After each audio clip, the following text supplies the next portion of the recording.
تذكر يوما كنت تعانق دمعة الفكر تناجي الله في صبر وترجو رسول الله.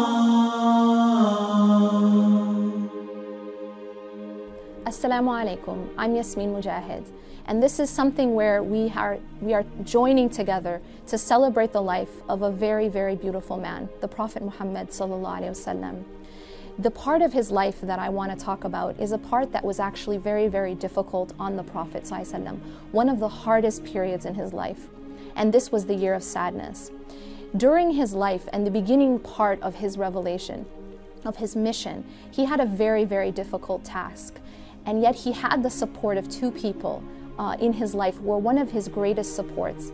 And that was his uncle Abu Talib and his wife Khadija radiallahu anha. What happened during the year of sadness, in the 10th year of the mission, is both of them died in the same year. Now you can imagine what the Prophet ﷺ is going through at this point. He lost one of he lost his beloved wife, and he also lost his uncle who he loved very dearly. But he also lost a protection because the Quraysh were trying to attack the Prophet ﷺ, and one of the things that was barring them was the protection of Abu Talib. Now during this time, he decided to go to Ta'if, and when he went to Ta'if, the persecution increased and it continued, and the people actually lined up children and others and threw things at him, and even threw stones to such an extent that he was wounded and bleeding, and he was thrown out of the city in this type of humiliating way.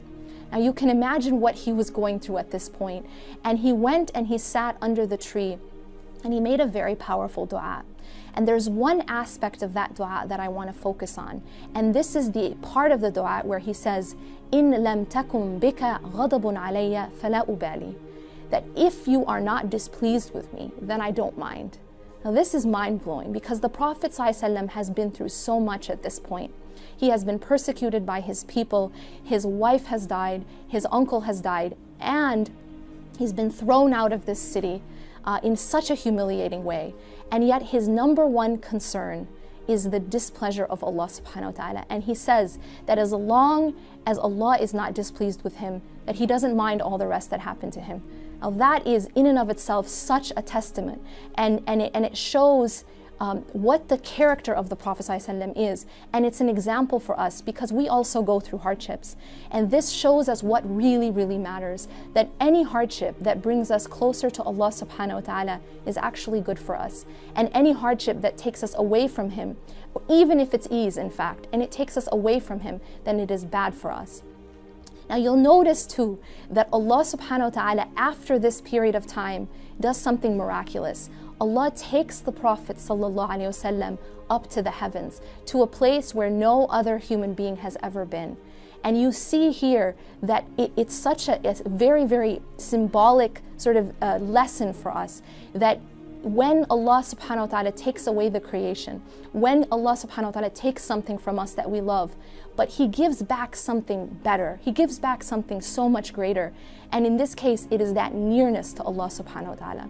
Now, none of us are going to go up into the heavens in this life, and yet we can experience that spiritual nearness. And when Allah takes away something of the creation that we love, but He gives us His nearness, then nothing else matters.